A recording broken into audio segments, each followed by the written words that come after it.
Hello and welcome to these conversations on curating art practice and writing in times of isolation and social distancing. Hope you enjoy and welcome to Homework.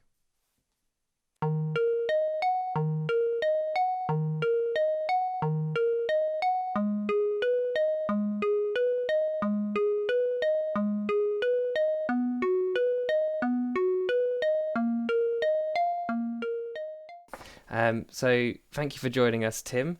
Tim Etchells is a writer and artist, performance and text and choreography, kind of the key elements of your work, mainly focusing also around ideas of fiction.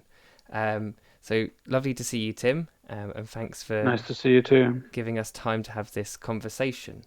What I want to do is maybe start with talking about a recent project that you kind of pulled together from previous texts that you've written called Endland. And there's a couple of parts of it that I found really interesting, just going over your website before we had this conversation around all dates are an approximate, a mirror of misfits. These kind of phrases feel like they have a different pertinence or resonance all of a sudden in our current crisis, our current moment of like protecting the health of the more vulnerable elements of our society. I just wondered if there was anything within that work that you think could be beneficial for us to read now in our current moment in comparison to when you made it. Yeah, I mean, it's a collection of short stories that were written kind of between, let's say, early 90s and now. Mm-hmm. A bunch of them were published in 1998 as a collection. About 20 of them were published. And then last year we published a kind of collection, not only of that original set, but also all of the ones in the series that have accumulated since then. Some written specifically for the book, but a bunch of them just were kind of generated by other projects and so on in the meantime. I mean, what they have in common is that they are attempts to describe England or the UK via this idea of a kind of distorted mirror, which is called Endland. And it's a sort of weird mix of a kind of realism. You know, you get strands of things that you might see or have seen on the streets of Sheffield over the years, or life there. But you might also find things that would be more at home in a fairy tale or a folk tale or a science fiction story. And Endland is sort of, it's in it's this kind of weird zone, which is both a kind of an attempt to map the space that we live in, but it's also super fantastical and very, very weird, and kind of quite unpleasant in lots of ways. It's quite dystopian. I mean, I think it's not directly prescient in the sense that it doesn't speak about a pandemic grinding the country to a halt. But I suppose what it does do is it tries to think about, it's not a realistic portrait of the UK or of England. It tries to think about it as a kind of psychic space, and tries to use these grotesque and extravagant kind of events and devices in the stories in order to sort of get at something underneath about what it is to live here and how we're made here, in this particular context of capitalism and austerity, different forms of austerity. And, I suppose right now, for sure, we're seeing what that means in a different way. There's this science fiction event, the pandemic. But one of the things the pandemic makes clear is the political and social structures that we live in. So all of these things about who can self-isolate, what class of people can do that, what class of people are, by virtue of the kind of work they do, and the indolence of the government, sort of obliged to keep working and sharing public space. I think there's so many things that are amplified and made clear in this situation. And the book, it's very different, but it tries to do in some ways a similar thing, but by very different means. Yeah, I mean, when I've read some of the text, it reminds me a lot of the genre of like magical realism. Books like 100 Years of Solitude, in the sense of taking something that's very real and very present and looking at it through a fiction context and taking it into those kind of mythical realms. And maybe that's something that we should think about in practice at the minute, of trying to understand our current moment highlighted through the political and social inequalities presented through the crisis. Kind of rehashing our reality at the minute is maybe one way through it. Yeah, I think so. I mean, I suppose what's always interesting to me is artists who are, they're engaged with the reality that we're living in. They might be writers, they might be visual artists, they might be filmmakers. They're engaged with the reality that we share, that we live in, but they come at it via different means, and they use, extraordinary or fantastical or grotesque or distorting sort of methodologies in order to basically make something visible that isn't visible if you just describe what's there, on a kind of flat way. The thing I always say about this is that reality is too important to be left to the realists. The sort of one-to-one representation it's not vivid, it doesn't clarify anything, it just repeats.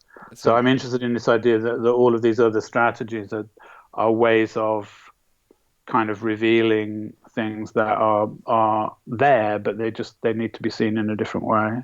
I think that point that you're making, that reality shouldn't be left to the realists, kind of really connects into that text work that you did in 2017 of and from on freedom, which when we've worked together in the past on the Middlesbrough Art Weekender, it was one of the works that I really wanted to work with you on, because I really found the ideas behind it super interesting in kind of unpicking and kind of distorting what the word, or even the definition of what freedom could be.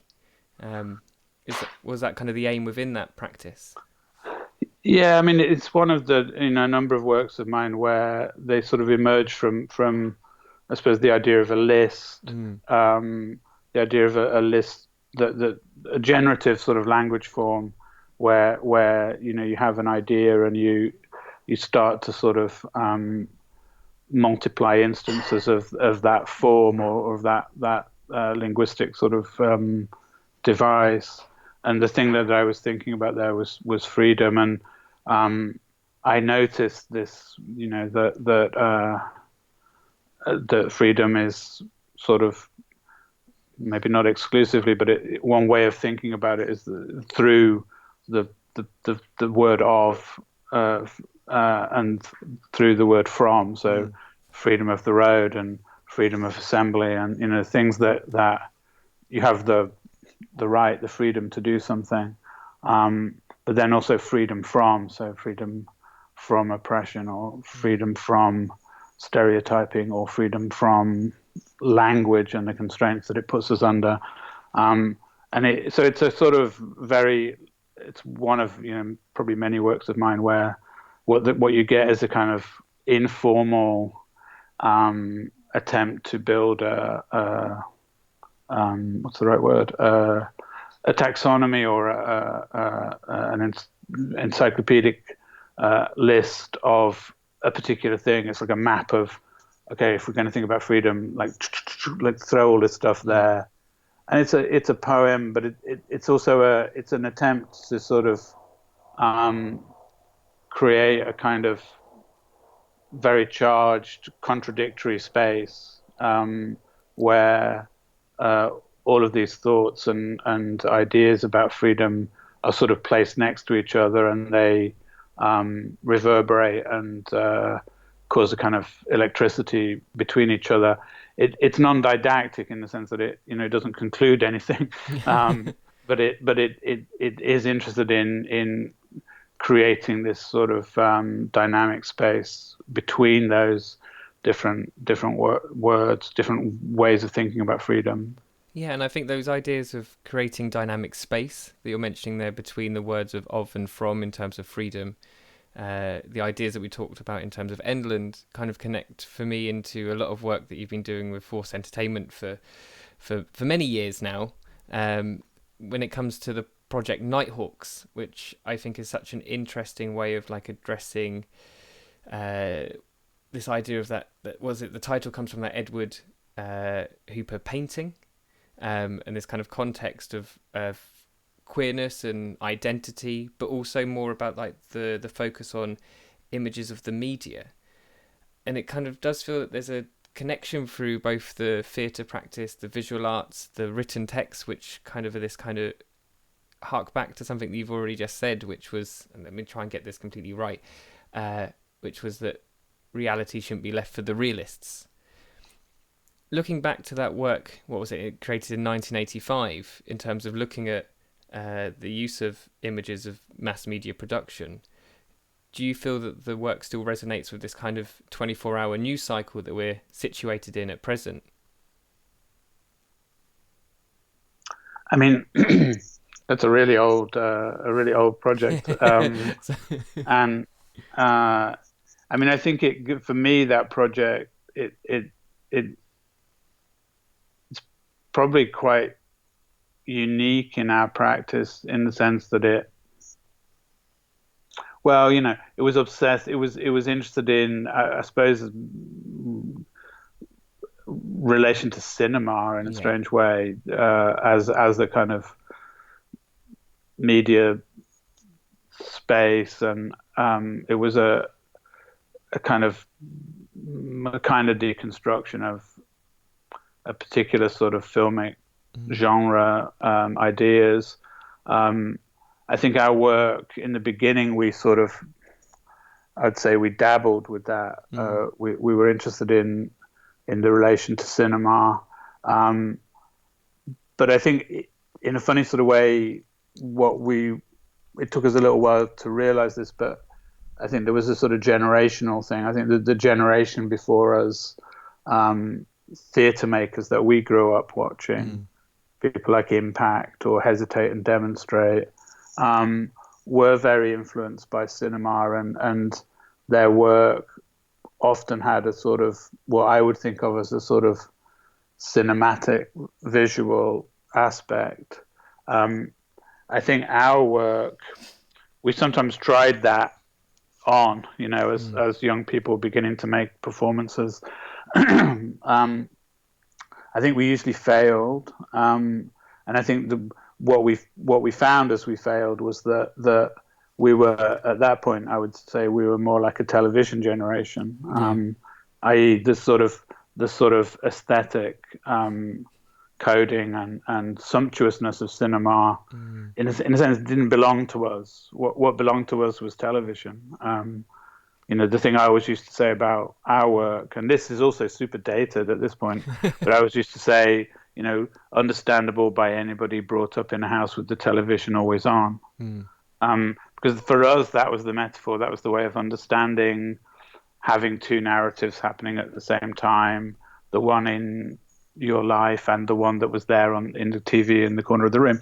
I mean, this is like by now some sort of obscure ancient history. Yeah, now you have multiple narratives happening all at once around you. Yeah, don't you?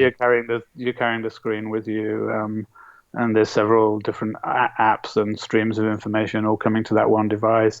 There's several screens in the same room. I mean, it's ancient history, this idea of the TV in the corner of the room.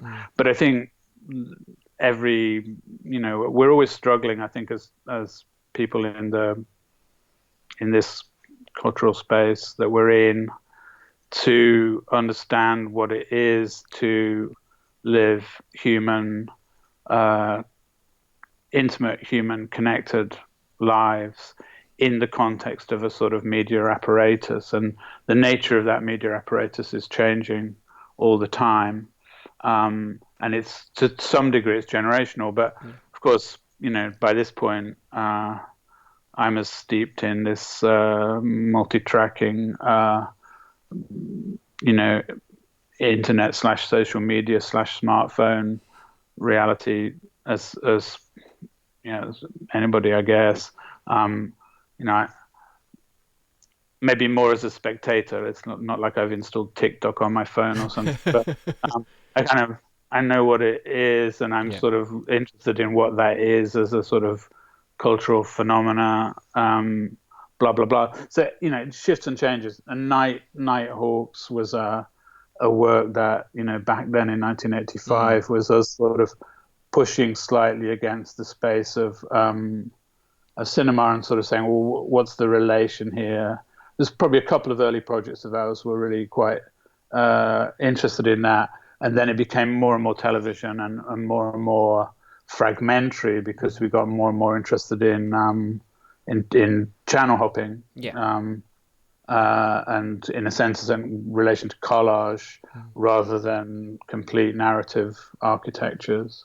I guess picking up on that idea of channel hopping, but also the multiple screens that are in our properties now, especially now that we're in forced isolation and quarantine, there does feel like a real importance of our media providers, artists and practitioners to provide human experiences of connection in the best way possible through those platforms when we're all having to spend a lot of time apart from each other. But there's something that you mentioned in an article in The Guardian in 2009 around theatre production, and you said that the figure, one of the interesting parts that you thought was the figure at the edge of a stage, and another point was stripped back as a set of functions.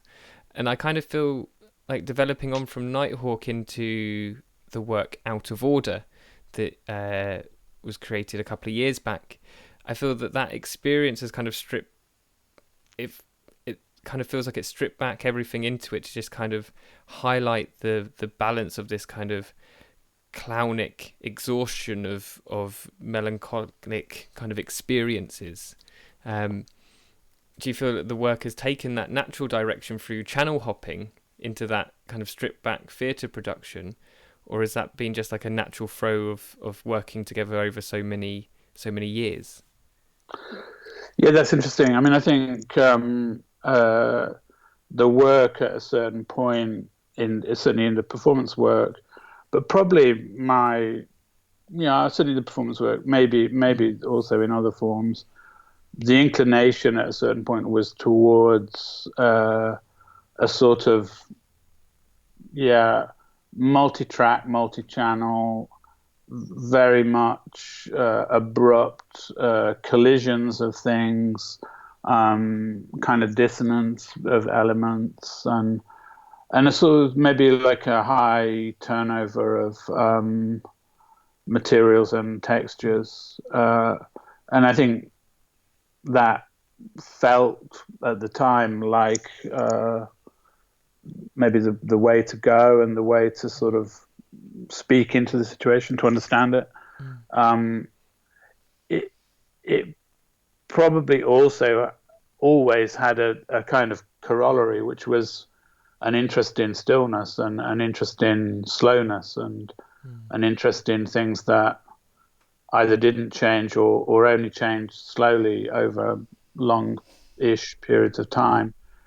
And I think we were younger as well. The energy was different. And I think one of the things that has happened, certainly in terms of the performance work, is that I think we just literally became interested in doing more with less. Yeah. And in focusing and in sort of peeling back and stripping back and insisting. So, where I think our instinct early on was probably to, throw a new idea at people every 7 or 8 minutes in case they got bored, because we were like, so like puppy dogs jumping up and down trying to make everybody happy. And now I think it's a bit more like, that's an interesting idea.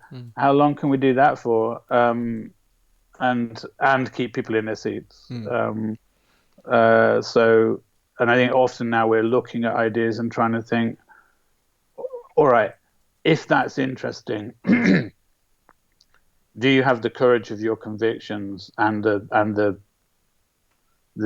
depth of engagement with the material to make it play out over a long time? Or is it just a flash in the pan kind of thing?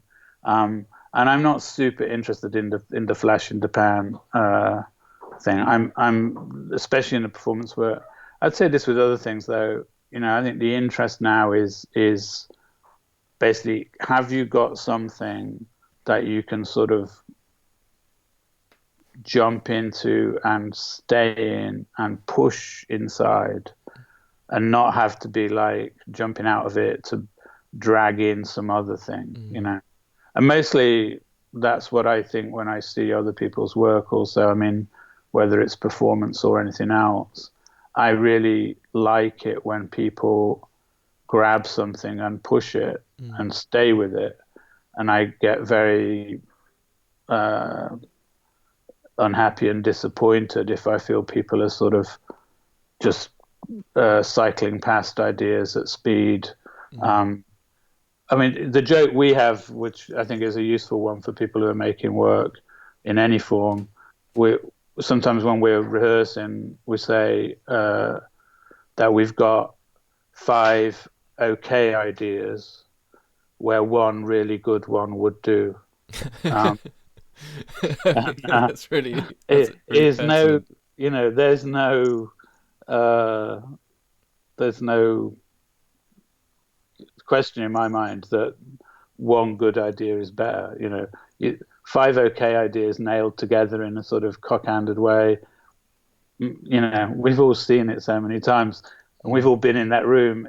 You don't need to do it. It's pointless.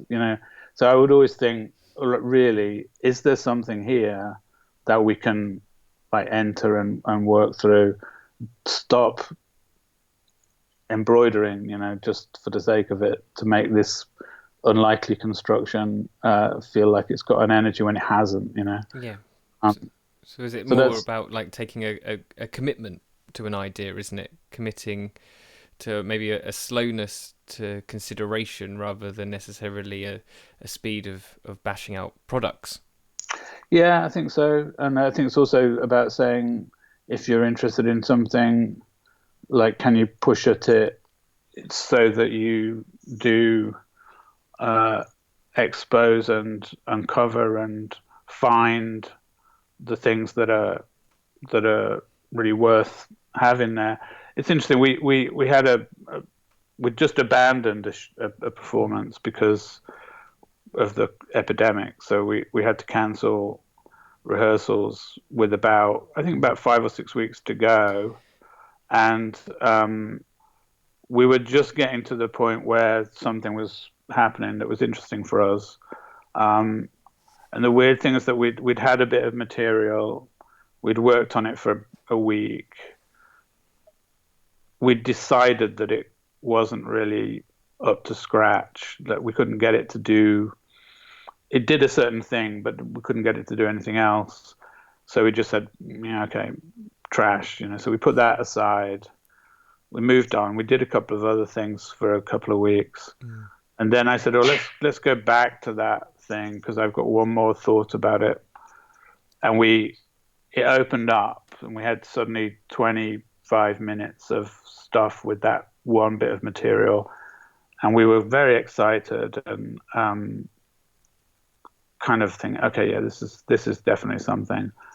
And then we had a week where that material wouldn't do anything else. I mean, we had what we had, yeah, but absolutely nothing else. And then the final Friday before we sort of stopped the rehearsals, in the last hour, I asked them to do one more thing with it, which just came out of a conversation that we were having. And suddenly the next 20 minutes opened up. It was kind of like, Okay, right, wow. Um, so stupid and so simple what we did, but sort of it was interesting just in a way living with this bit of material over quite a long time, pushing at it, abandoning it, coming back again, finding something, pushing at it again. Um, that for me is, yeah. And I think if we hadn't found those, we hadn't had those couple of breakthroughs with it, we would have abandoned it Yeah. because we only want to do something if we feel like it's got the legs, you know. Um, Definitely. so yeah, interesting. Yeah, so with that kind of predicament that you're in there, where you've reached a point that there's like a eureka moment with the rehearsals, are you able to, as a team, to meet regularly through different platforms to carry on different ways of reading together or performing together from your own homes? I mean, that piece is sort of effectively on ice now. Um, I'm gonna, haven't yet, but I'm gonna share the video from the rehearsals with everybody, and we will probably talk about it. But I kind of know that in terms of that particular project, we won't be able to do very much until we're back in the same room again, whenever that is. Yeah. Um, but you know, what we will do is start to meet regularly because we're collaborating online. We'll meet, and we'll talk. And I think we'll just begin now to think about what's next and what the ways of working might be, and what the practice might be in this new new reality, as we might call it. Yes, and I think that might be a good place. I've got one last kind of question to kind of ask you before we wrap up, which is kind of thinking around ideas for collective working or making in this period of social distancing. Do you have any advice or ways to sustain practice as artists, practitioners, choreographers, writers in the creative sector in a time when we're having to isolate ourselves away from the Yeah, big I mean, studios and stuff? yeah, I mean, it's interesting. I mean, I've always had a bunch of different ways of working, I suppose. One way of working has been to be in the same room with, you know, a group of people and do stuff and talk about it, and then go quiet and not have anything to say, try to talk about it, and then go quiet again. It's quite presence Yeah. heavy, you know. Um, and that I think is going to be it's going to be hard to do. But I must say, alongside that, I've made a bunch of projects with people of different kinds, where most of the working has been remote. I mean, I have a couple of collaborations with Ant Hampton, who's a performance maker. We work on projects that are delivered by headphones, and which take the form of instructions and other things to audience members who become, in a sense, the activators of the work. We've done a couple of those projects, and not all, but a substantial amount of the work on both of those projects was done, you know, in the last. The first one was probably 10 years old now. This was done over Skype. You know, we just, because he was based in London or in Brussels or in Berlin, and I was usually somewhere else. So we could always work. It's one on one, so it's not trying to convene a big group. But it's possible to work that like that. It does seem to be a massive commitment in your work as well, especially, and I kind of feel the same as well. A lot of my work's around people in being together in some kind of Yeah, space. But yeah, the output of that work still involves other people to perform an instruction, to view, to be a spectator, an audience member, to have yeah, this physicality that's really present. yeah, And yeah. I can't think of a way off the top of my head of squaring that circle in a time when this could be our reality for the next 12 weeks or 12 months. Mm-hmm. Have you had any further thoughts into those ideas? I know it's quite a big question to ask.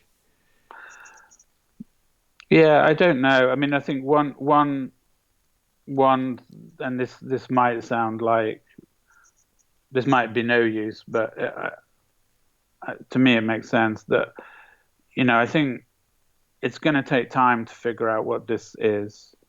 I don't think there's a rush. I do think that every day and every week and every month that we go into it, the shape of it will become clearer, and it will become clearer what can and can't be done in this space. And we do and don't need to be in a hurry. And I think that in a sense, what's important is to take the time to figure out what it is. One of the very interesting things, I think, is that suddenly you're as close to me as somebody that I know who's like a 10-minute bus journey away. Yeah. And we're as close to that person as we are to my friend Matthew, who lives in Chicago. I mean, time zones accepted. In a funny sort of way, it's, in one sense, it's flattening of distance, because actually everything's equally virtual and equally far away, which you can see as an impediment. But in another sense, it actually means that while we have the internet connection and the time, we're able to connect and to convene conversations and relations that normally would have been like impossible. Yes. Like you were saying, we have not spoken particularly since the Art Weekender. Yeah, which was 2 years ago now, roughly. Yeah, exactly. Yeah. But, like here we are. Yeah. And why is that? It's because everything's fucking cancelled, know. And that's, in a way, that's the reality now. I'm not going to say it's great, because it's going to be a car crash. But I think in another sense, something opens up that's possible. Maybe it's more of an importance of realizing what's around you and who's around you, and in a moment of crisis, who would you call on, or who would you want to talk to about these kind of situations, such as us having this conversation now 2 years on from speaking before, because I felt that actually this is a moment that's pertinent, that I think that Tim would offer really interesting thoughts and advice and practices to sustaining and making work. I think it's not whether it's good or bad, is it? It's about what becomes apparent. I think absolutely not. Absolutely not. No, I think it's absolutely about trying to get one's head around what it is, what it can be, what's potential, and also just what it is to live in this. I don't think we need to be in a rush to grab hold of it or something. It will take time to know what this is all about. Yes, definitely. Well, I want to thank you for your time, Tim, and send you all of my love and care for this really difficult time, and thank you for all of these really insightful thoughts. Great. Okay, good. I look forward to seeing it, and I hope it's there's some use. Definitely. At your end. Yeah, it is. It's brilliant, Tim. Thank you. Cool. Take care. Yes, you too, and best of luck with everything. Thank you, and brilliant. To you. Yes. Bye. See you later. Bye.